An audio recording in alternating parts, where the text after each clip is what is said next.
patriotic, prepared to travel into London to show their respect for Her Majesty, booing a Conservative Prime Minister. Is that just pantomime, or can we read anything into it? On your radio, on Global Player, and Play LBC. leading Britain's conversation, this is LBC. From Global's newsroom at 7 o'clock. Diana Ross, Sir Rod Stewart and Eurovision star Sam Ryder are among the acts who will perform at a concert later to celebrate the Queen's Platinum Jubilee. The event's taking place at Buckingham Palace. Elbow are also on the lineup, and frontman Guy Garvey says that with a family connection to the monarch, he's feeling honoured to be involved. My granddad was a Grenadier Guard, and he met the young Queen, taught her how to, I think, cut a tripwire or something like that. That was his speciality. Thomas Edward Garvey would be incredibly proud. 22,000 people are expected to attend. The Prince of Wales and the Duke of Cambridge will pay tribute to the Queen during the concert. Presenter Roman Kemp from our sister station Capital is one of the hosts. Massive. The scale is ridiculous. We're 3D projecting across Buckingham Palace for one. So the whole backdrop is Buckingham Palace, but it's going to change. It's going to show some amazing things across there. I don't want to give away too much. Rail passengers are being warned to expect significant disruption today because of strike action. Members of the RMT union at TransPennine Express are walking out in a dispute over pay. The firm says it will be running a very limited service both today and tomorrow. An investigation is underway after at least 4 people were killed after a train derailed in southern Germany. Authorities say it'd been heading to Munich. Dozens of people have also been injured. An ex-White House advisor has been charged with contempt of Congress for refusing to cooperate with the inquiry into last year's U.S. Capitol riot. Peter Navarro is the second Trump aide to be arrested after defying a legal summons from the Congressional Committee investigating the attack. In court, Mr. Navarro accused prosecutors and the FBI of misconduct. And roads have been gridlocked in Cornwall overnight as police responded to what they've called an illegal gathering. Officers were called to the scene in Camelford around 10 o'clock last night. They had to close a number of streets while shutting down the event. The weather, dry with plenty of sunshine for most of the UK, scattered showers for the south of England and parts of Wales, and a high of 18 degrees. From Global's newsroom, I'm Lottie Morley. At Tesco Mobile, get the incredible iPhone 13, featuring the most advanced dual camera system ever on iPhone, and 25 gigs of data to share every stunning moment this summer. All for just $33.99 a month with club card prices, saving you a massive £216. Plus, unlike most networks, our prices stay fixed throughout your contract. This is Supermarket Mobile. To switch, pop in store or search Tesco Mobile. Every little helps. Ends 19th of July. Was $39.99, saving £6 monthly. Club card, 36-month credit and rolling monthly use agreements required. Charges and terms at tescomobile.com/terms. See tescomobile.com/fixed prices. This is LBC from Global, leading Britain's conversation with Andrew Castle.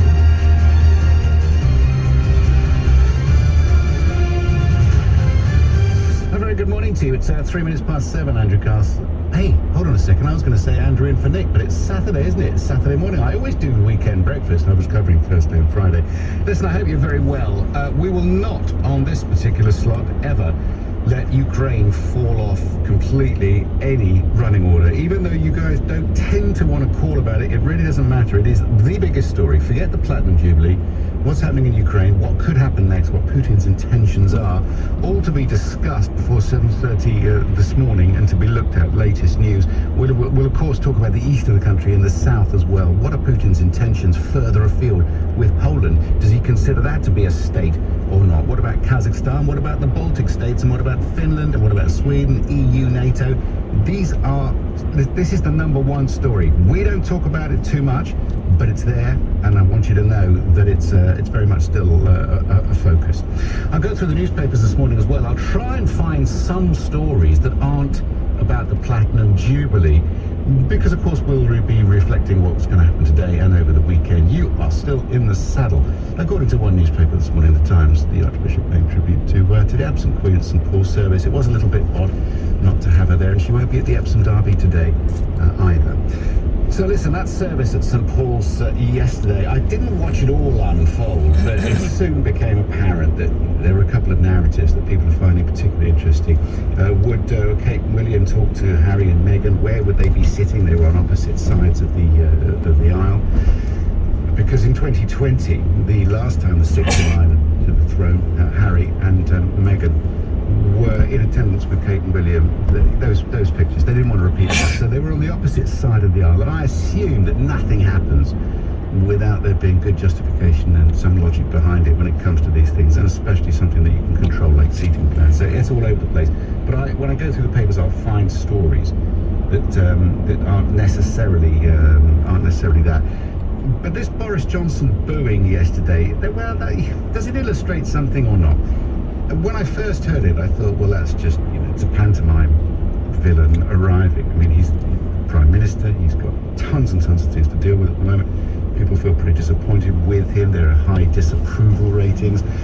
Come Monday, when the Jubilee celebrations are out the way, will these 54 votes be, or letters to Sir Graham Brady, the chair of the 1922 committee, will they be written? Will they be delivered? Are they already there? I guess we'll find out on Monday. I think the working assumption now is that there's going to be a confidence vote in the Prime Minister. But that booing yesterday, what does it tell you, if anything, about our relationship with the Prime Minister? I mean, how would you characterise people who dress up in the Union Jag, come to London, probably from elsewhere, wave the flag, wish to support Her Majesty, and are patriotic, booing a Conservative Prime Minister? I mean, is it a worry? Should they have done it? Was it 3 people, or was it 103? Was it 1,003? I really don't know. But it was a reasonably significant amount of people. What are we to read into it? It's 0345 6060973. Michael Cole is with me, former BBC Royal correspondent, and so many other things besides. Hello, Michael. Andrew, good morning to you. That's a great summary of yesterday and the talking points that arise. Of course, yesterday we heard the great British public exercising their historic right to boo those in office above them. Initially, I thought they were booing his waistcoat, which seemed to have been made for Humpty Dumpty. Not very Bullingdon Club at all. He seemed to give a rueful smile as he climbed the steps of the West Front there. But of course, with somebody as shameless as he is, I doubt it made very much difference. And fair's fair, his biblical reading was pretty good, He's nothing if not an orator, and he gave it every bit of cascading Churchillian cadence, so he does know how to deliver there. But I think you're right, it was a little bit Hamlet without Prince, without Majesty the Queen being there. And what is interesting at the Silver Jubilee, which goes back 45 years, 1977, that was actually outside St Paul's. That very day was the first time there was ever a royal walkabout in this country. Remember, the Queen wore a pink coat and what I think boys like you and me would call a sort of box-type hat with some bobbles on it. She looked very nice, and she went out and shook hands with the people.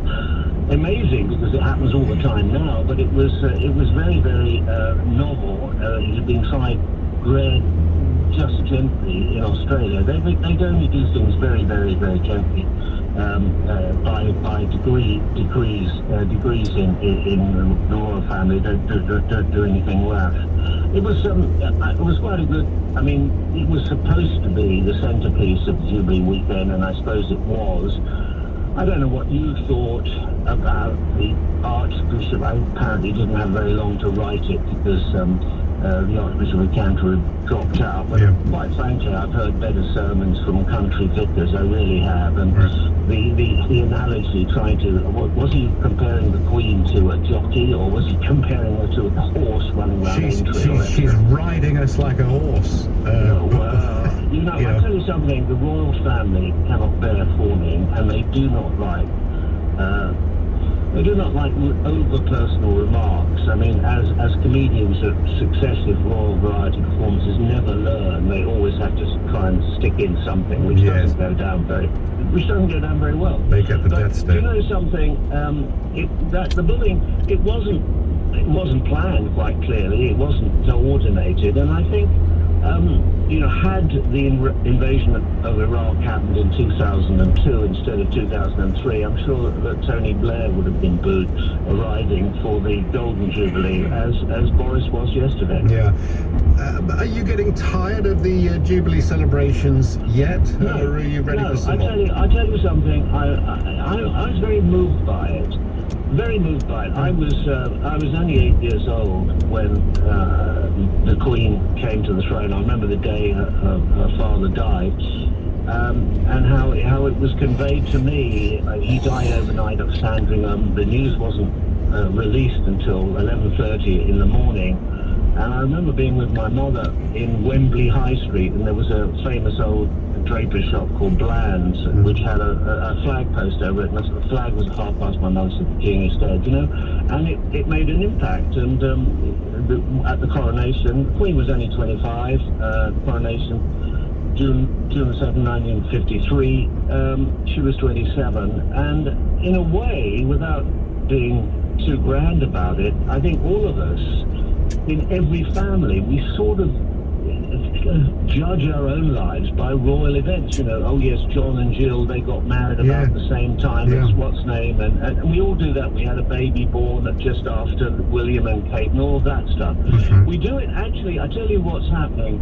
We're actually celebrating ourselves. We're celebrating 70 years of the joy of living in a free, open, democratic society, a constitutional monarchy. Because I tell you, I walked for 10 miles on Thursday around London, and I walked against the traffic over Westminster Bridge as they were all coming away from the trooping of the colour, and that people weren't forced to be there, Andrew.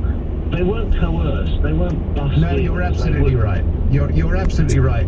Quite inspiring in some ways, and probably quite a surprise to a lot of people in the media that the monarchy still have this sort of outpouring of love and emotion. Perhaps it's real Britain. Michael, thank you very much. I really appreciate your time this morning. Former BBC royal correspondent with his observations. Just to return to the Boris Johnson booing, Lord Lilly is with me. Lord Peter Lilly, Conservative peer, former deputy leader of the Conservative Party, former cabinet minister. Fascinating to get your views on Boris Johnson and the booing, Lord Lilly. What did you make of it yesterday? Just a pantomime performance, was it? Yes, essentially. I mean, it's not really appropriate on an occasion when we're all rejoicing and should be positive and enthusiastic and make the Queen centre stage. I remember going to Mrs. Thatcher's funeral and people booed Tony Blair when he left. I thought that was equally inappropriate and not right for the occasion, but it's not the end of the world. No. As previous correspondent said, it is a historic right of us to boo politicians, and politicians from time to time get booed. Well, there are plenty of countries in the world, and I'm sure you've been to them, where if you boo a politician, the next thing you know, you're somewhere cold and behind bars. There's a number of people here, including somebody that calls himself Polka Dot Sweetie. Don't you love Twitter? Who can't believe that I'm downplaying the Boris booing. People there are seriously into the monarchy and British tradition. To lose that crowd to such a degree is a big moment. Tory MPs who've been on the fence till now will have taken note. That's an interesting point, isn't it? Will they have taken note? Will it make any difference at all to anybody that he was booed? I think they're more likely to reflect on the reality of the situation, whether they want him to continue as I do, or whether they've got someone better in mind, which I can't easily see, rather than what happened to a group of unrepresentative people outside. Also, they will take note of what their constituents say, which will be more important and direct. But I hope they will weigh that, because I can remember similar periods in Mrs. Thatcher's first government when she was terribly unpopular, and our activists were all saying, oh, she'll lose us the next election. Happily, we decided not to change horses until 10 years later. It's all very well not having an alternative, and that's very practical, and Rishi Sunak languishing in the approval ratings very low down. I think the least popular cabinet minister. That's an incredible fall from grace. Perhaps that will come back. If Rishi Sunak was strong and popular at the moment and higher up the approval ratings and had managed to maintain that degree of attraction to the public, we'd probably be looking at a definite confidence vote straight away next week, wouldn't we? That might be the case. Yeah, things were certainly different. I wouldn't be voting for a change, and Why not? Why wouldn't you? Because I mean, Boris Johnson is he's taken us all for fools, hasn't he? Well, I was over in France at Easter and trying to explain the French Partygate, and they said, so there were drugs, there were prostitutes, everybody was drunk. I said, no, he toasted a departing colleague. There was a cake, but no one ate it, and they just said, we just give up on you, British. No sense of perspective. Yeah, but I'm sure So perhaps Peter, I'm 99% of my compatriots. Yeah, but when you could have said that there were people who couldn't touch the coffins of their fathers or their fathers-in-law for men in gloves coming up and saying can't do that, COVID regulations. You could raise something like that, couldn't you? And then say meantime Boris and the thousands in Downing Street and Whitehall weren't following the rules that they gave all us. Well, the rules were designed to stop us spreading COVID from the group with whom we lived or worked to others. And with those you lived and worked with, you could socialise as well. I mean, 2 people, 6 people, Scotch eggs. Remember, the meter, 2 meters. No, the part for which he was fined was actually briefed to the press, reported in the press. It wasn't until a year later that people thought it was against the law. Yeah. It's all very odd to me. But I appreciate that I am out of touch with, well, not I'm out of touch, but out of agreement with other people on this issue. I just think there are more bodies. There's Ukraine, there's inflation, there's the handling of COVID, there's getting the vaccinations right. He got the big things right. This other business I cannot take nearly as seriously as the media do. All right, well, yeah, perhaps it's the media, perhaps it's people leading us, who knows, but interesting points and great speaking with you. Thank you. Lord Peter Lilly, Conservative peer, former Deputy Leader of the Conservative Party. 7:17 is the time. Speaking about Ukraine, and of course, when it comes to matters of great import, there's no bigger story than this. Russia is achieving success in Ukraine's Donbass, according to the UK's Ministry of Defence. This is the Ukrainian MP Kira Rudik speaking to me about Putin yesterday. Piece by piece, for the last 8 years, he was trying to take on Ukrainian land, Ukrainian people, and right now he does not stop. He has his plan. He is very adamant about that. He's rebuilding Russian empire. We'll be discussing the latest in Ukraine with a former secretary of the National Security and Defence Council in that country, just after the news this Saturday morning. Lottie Morley. Thousands of people will attend a concert later to mark the Queen's Platinum Jubilee. Her Majesty won't be attending the Epsom Derby later, watching it from Windsor Castle instead. And rail passengers using the Transpennine Express are being warned to expect significant disruption today because of strike action. The weather, dry with plenty of sunshine for most of the UK and a high of 18 degrees. LBC Travel, I'm Joanne Webb. On the Underground, there are severe delays on the Central Line and minor delays on the District between Turnham Green and Ealing Broadway. This is following a signal failure, but so many stations are closed because of a shortage of staff, including Chancery Lane, Tufnell Park, Chalk Farm, Clapham South, Russell Square and Caledonian Road. On the roads, there are problems on the A3. This is the Kennington Park Road in Lambeth. One lane's had to be closed northbound at Kennington Road, and that's following an accident. And on the North Circular Road, on the southbound exit slip road to the A12 at the Redbridge roundabout, one lane's had to be closed on that slip because a car's broken down. The recovery vehicle, though, has just arrived. This is LBC. Excuse me, airport security. Did you pack this bag yourself, madam? Yeah, What's this then? my post office travel money card. Right, and this? Oh, that's my post office travel insurance.